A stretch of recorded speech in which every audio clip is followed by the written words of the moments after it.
Jeff Pilson has enjoyed a hugely successful career since the early 80s when he was firstly part of the hugely successful multi-platinum band Dokken, before spells with, among others, MSG and Ronnie James Dio, with Dio before getting on board with Foreigner in the early part of the millennium. Then, of course, there's his side hustle, which is significant heavy hitters, and Machine, Black Swan. There is rarely any downtime in the life of Jeff Pilson. Now, he's out on the road with Foreigner at the moment, and I caught up with him just before he left LA.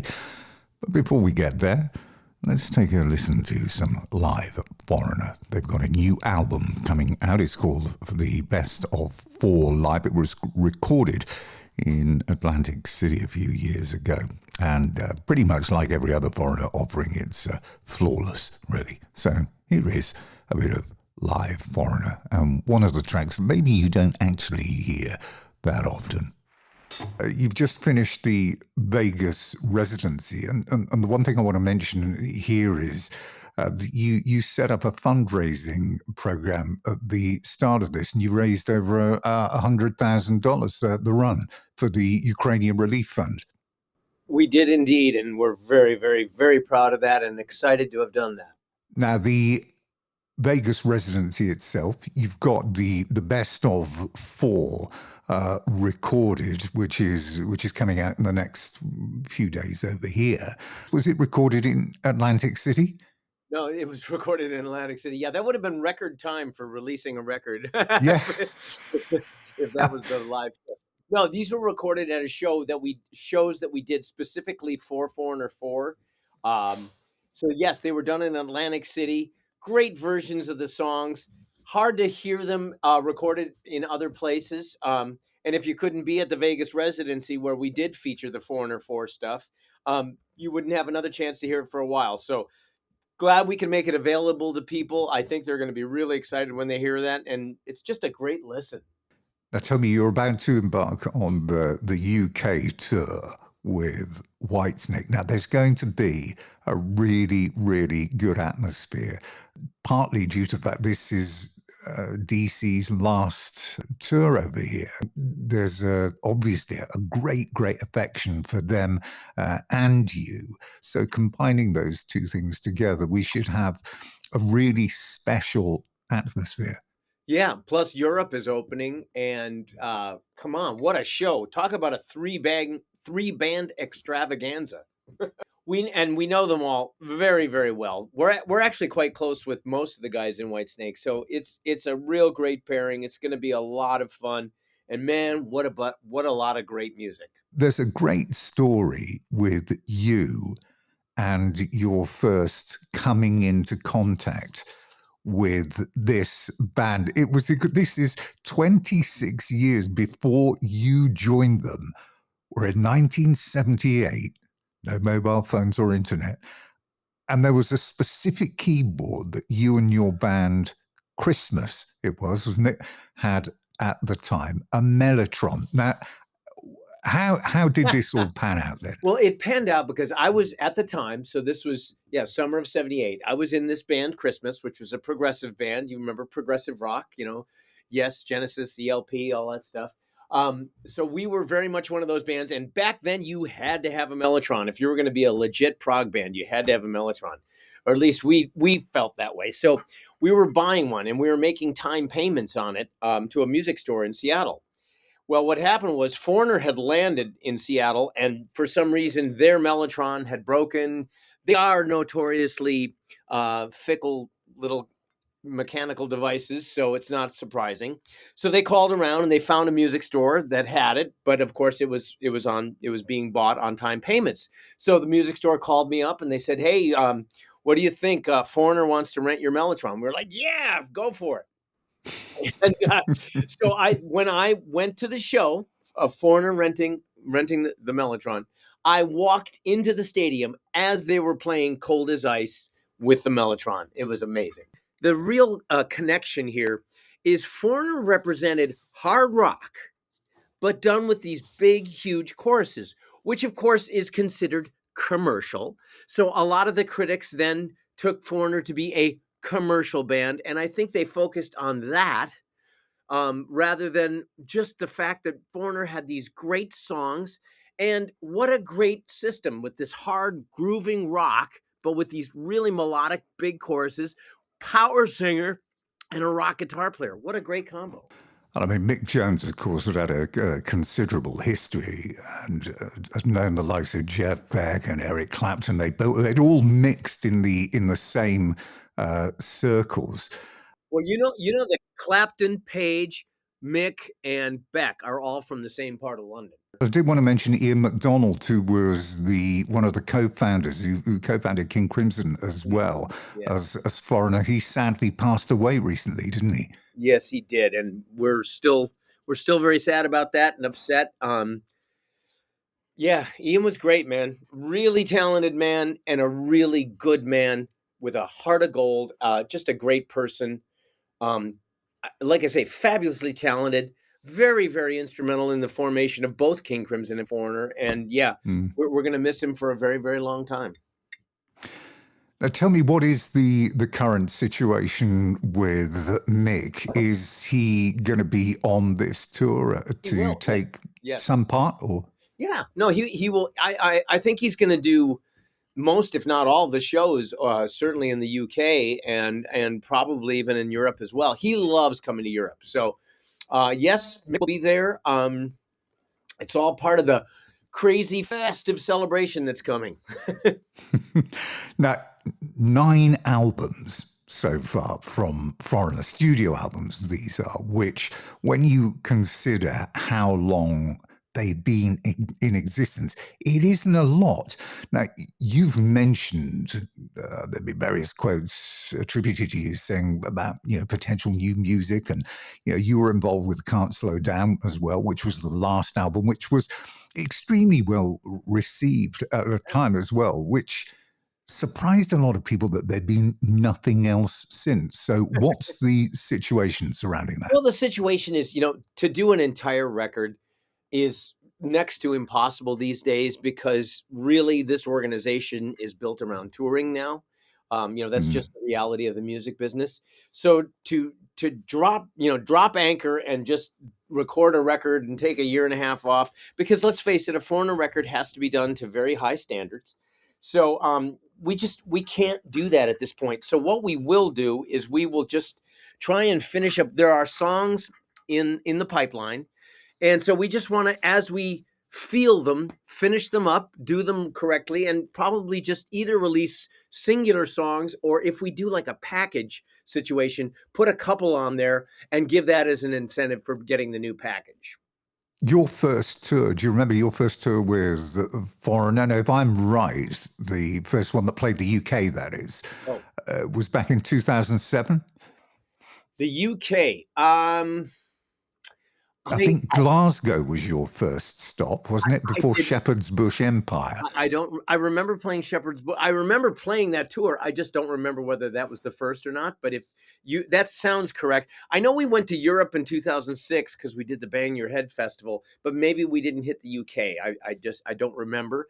But I do remember 2007, the shows there. And I remember the show at Shepherd's Bush, and it was a great evening.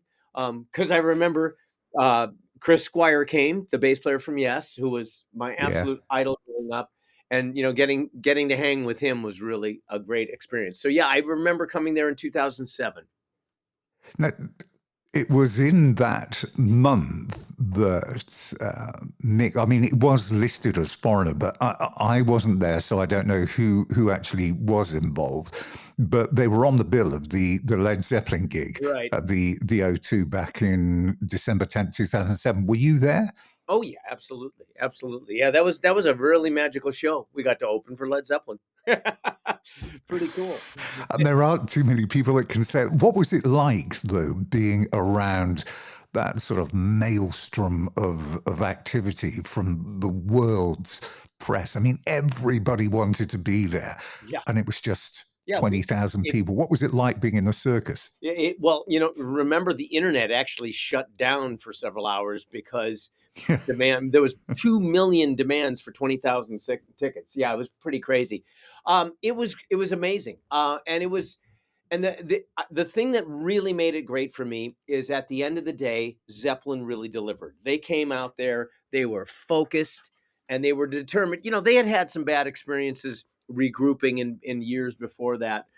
So they were very determined to make this an entirely different experience. And man, when they came out, they killed it. They killed it, and it was really magical. And you could really feel the synergy with the audience happening, and it was one of the most magical concerts I've ever been to in my life. Even the audience while we were playing was like, it just seemed like they were in this really great place, because I wasn't sure how people were going to react to Foreigner before Led Zeppelin, but you know what, they were incredible, and it was a great night.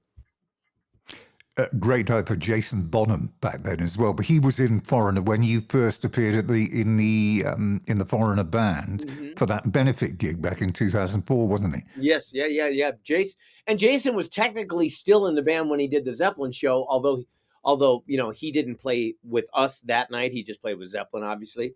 Um, but yeah, Jason lasted until I think it was the summer of '08, if I'm not mistaken.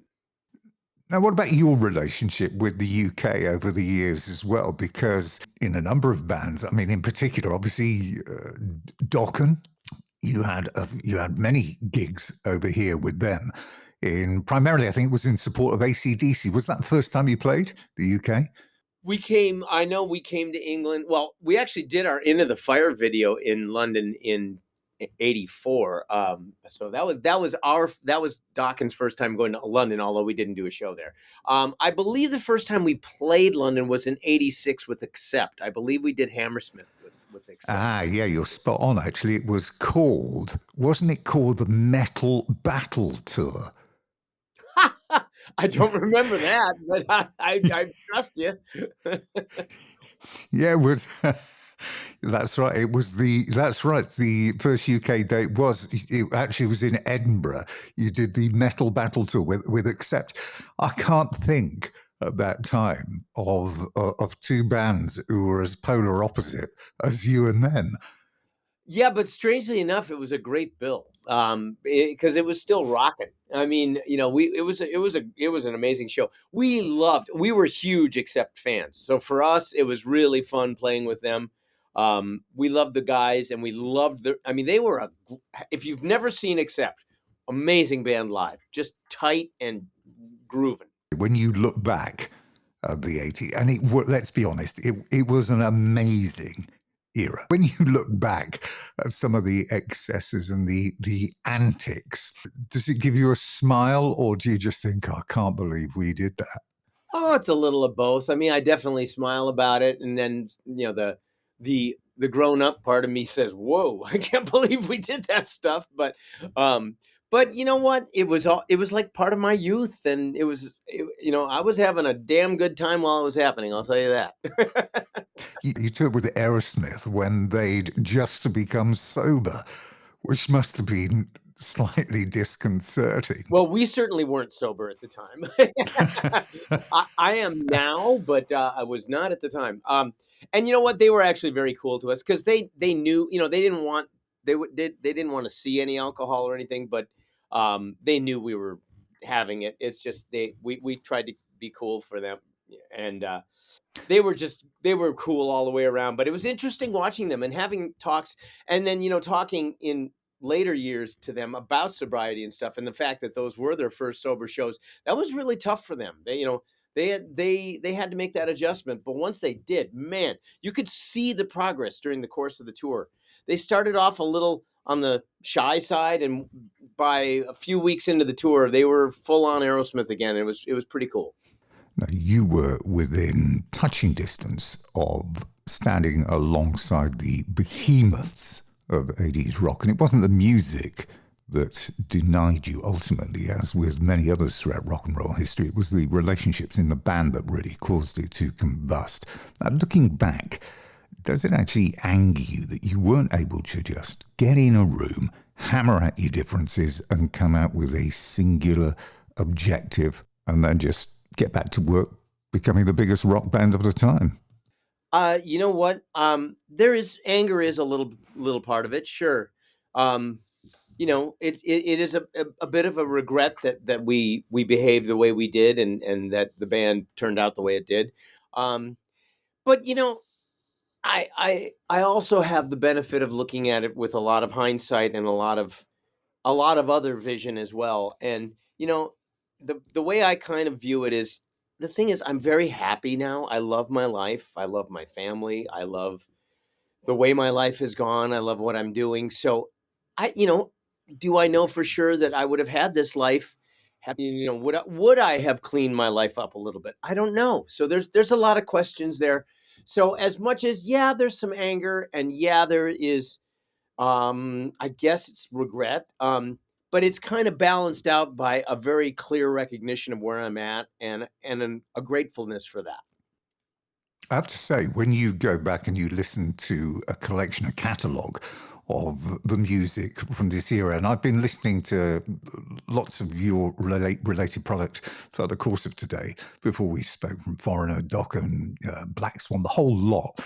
The music from the 80s with Dokken has travelled very well indeed.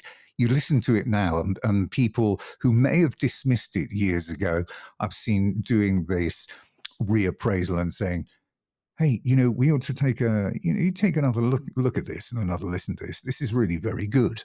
Oh, well, that's appreciated. I mean, if you're asking me what my view is listening to the catalog in hindsight, I think there was a lot of quality music there. Obviously, I would love it if some of the recordings sounded different now, but that's a small thing.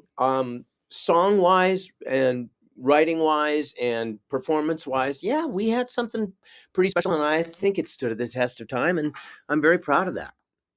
You were involved as well with the Great Hearing Aid project as well, weren't you? Oh, well, very little. I just sang backgrounds on it, but it was a whole day of a lot of fun. That was You asked that '80s decadence question. Well, that should have been the answer that day. Yeah, was that when you ended up at 8 o'clock the following morning with Twisted Sister playing Beatles songs in a hotel room somewhere? You're exactly right. You did, though, by the way, didn't you have David St. Hubbins, or David Ivor St. Hubbins, in the studio? We did indeed, and my God, he was so funny. I mean, just the whole time, the guy was really funny. And now Um, you've been lucky enough over the course of your career to have played alongside him with some of the real legends of the genre. You've had Dokken, you landed with MSG, Michael Schenker, with Robin McCauley at the time, I think, as well. And I mean, they narrowly missed making it huge. And of course, Ronnie James Dio. Now, yeah. how did you end up with Dio, and what was it like working with the man considered to have the greatest voice ever in heavy rock, heavy metal history? Well, for one thing, starting in '83, Dokken started. We did a bunch of shows with Dio throughout '84, '85. So we got to actually be really close, and and Vinny was a real dear friend of mine who was in my band that I had, Flesh and Blood, at the end of the '80s when Dokken first broke up. And so I was really close with those guys. Ronnie was a friend. I mean, at the time, we would, it would not be unusual for him to call me up and say, "Hey, you want to go have Indian food?" And we would go do that. So we were close friends. And then what happened is one day I got a knock on the door, and it's Ronnie and Vinny. And this is now, mind you, this is early '93, because I've been working with Don, writing what ended up becoming the Dysfunctional record a couple years later. But anyways, I was working with Don. Ronnie and Vinny show up at my door, and they said, "Hey, man, we're rehearsing down the street, and Jimmy Bain didn't make it, and it's been like 3 days now, and he hasn't made it." And no secret, Jimmy had some substance problems at the time. So they said, "So we want to find a new bass player. You know anybody?" And I said, "Yeah, me." And they said, "Oh, okay, cool. Well, let's go play." And I said, "Well, I can't. My sprinklers are broken, and I can't go anywhere until I figure out what's going on with these sprinklers." And Vinny, one of the handiest guys you'll ever meet. Ronnie, pretty handy himself. Vinny and Ronnie go, "Oh, we'll take care of it." So like the next 5 minutes, Ronnie and Vinny are running around my house and the outdoor and the backyard and everything, and all of a sudden they go, "Okay, you're done." What? Yep, your sprinklers are working. Great. So we left. We went and jammed, and I joined the band. It was great. And what's it like? Brilliant. It's amazing because Yeah. Ronnie is not only talented, but just a really great human being. And so it was greatness, high standards, hard work, hard play, just a great band situation all the way around. One of the best experiences of my life. You're talking about people who have the excellence gene built into them. Michael Schenker's got to stand alongside that. I mean, that was a good melodic rock band, that MSG with Robbie McCauley. Yeah, it sure was. It sure was. And I never toured doing electric shows with them, but we did do a whole acoustic tour together, just Michael, Robin, and I, which was really fun because I was playing 12 string, so I got to play Michael Schenker parts with Michael Schenker, for a whole tour. And I had to learn it really fast. So it was really a fun experience. I still say to this day, it was like being paid to get guitar lessons from Michael Schenker. It was a great experience. And Michael, wow, what a player. I mean, God. Do you know what? I was talking to him a couple of weeks ago because he's got this new album coming out called Universal. And I said to him, do you know, I've gone back through your entire career, which goes back to 1972 with the Scorpions and that Lonesome Crow album. And I can only find 9 years out of 50 odd when you haven't actually released some form of album. I mean, his work rate is just absolutely incredible. Wow, that's a lot of. But I was going to say, you've got this ability as well, don't you, to put together these great casts, and you've got product rolling off the production line here, there, and everywhere. How difficult, though, is it to promote it, to get airplay? I mean, I'm talking in particular, we've got End Machine, we've got Black Swan, we've got Heavy Hitters. The Black Swan album is a fantastic album. I mean, it's a seriously good album. Thank you. It needs to see you playing it somewhere. Yeah, well, we would love to do that, but as you know, the logistics of putting a live band together for just a few shows is next to impossible. And we all have our day gigs. It would have to be a devoted period of time, I think, for a set of shows under the right circumstances. Listen, we talk about it. We'd love to do it. But I could never, commit to anything right now because it's just too hard to predict what the other people's schedules are like. So it's just let's just hope one of these days all the stars align and we can get out there and do some shows. I doubt if we do it for this record because I'm going to be really busy with Foreigner for the next couple of years, but maybe the next one, who knows? We're hoping. Generation Mind, I think, is the new single, and it stands with anything. It's just a sensational melodic rock track. Thank you. I mean, End Machine, you had Phase 2 out last year in 2021. And the one that I really liked, which I see somebody mentioned vanilla, the word vanilla, in terms of the selection of songs, was Heavy Hitters. This idea of turning pop classics into rock anthems. Yeah. And you've picked some really, really great songs on here. The Heavy Hitters 2, you've got Sam Smith's Stay With Me. Wow, did I tell that to somebody or something? I didn't even know we released any information about that yet. Yeah, we're doing Sam Smith, Stay With Me. And we have Bernard Fowler from the Rolling Stones singing, and he is fabulous. And in fact, his vocal on Stay With Me is so amazing. I mean, you just got to hear it. It's incredible. We're doing a bunch of songs. You know what else we're doing that is going to flip people out is we're doing Carry On by Crosby, Stills, Nash, but we're doing it like heavy rock shuffle. Oh, right. It's really cool. It really came out amazing. It's a really fun record. I believe it's going to be coming out around Christmas time because we also did the album closes with a Christmas song that they requested us. So George and I wrote a Christmas song on this covers record.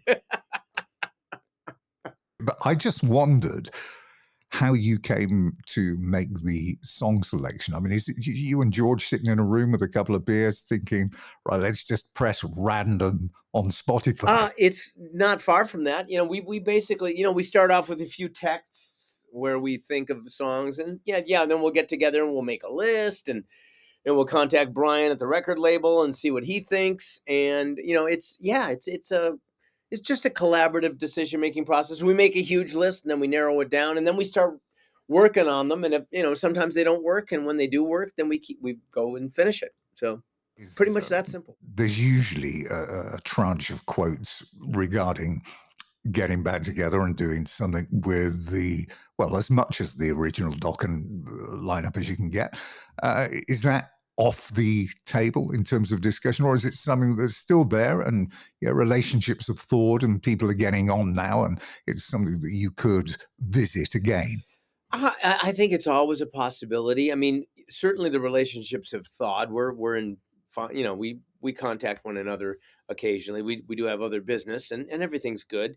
Um, it's a possibility. Again, it's down to time. I mean, to really do, like, if we were to do a Dokken record, that would take a while. When we worked on a song together in 2016, it was actually amazingly smooth, which is kind of shocking.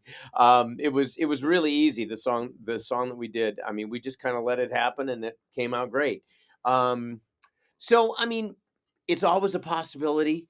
But again, you kind of want to do it right. So we would have to make sure there's time and all that. And I know Don has a record he's releasing soon, so probably not anytime soon. But who knows? Who knows? And lastly, when you look back at your career over 4 or 5 decades, I mean, you've achieved a substantial amount. Is there anything left out there that you are yet to achieve, that you want to achieve? Somebody that you want to work with, somebody that you'd love to collaborate with? I remember asking this to Michael Schenker, and his reply was, "Yes, I want to work with Rod Stewart." And I'm like, are you serious? Have you asked him? But is there anything that you Funny. really would love to do? Um, well, I'd like to write the greatest song known to mankind.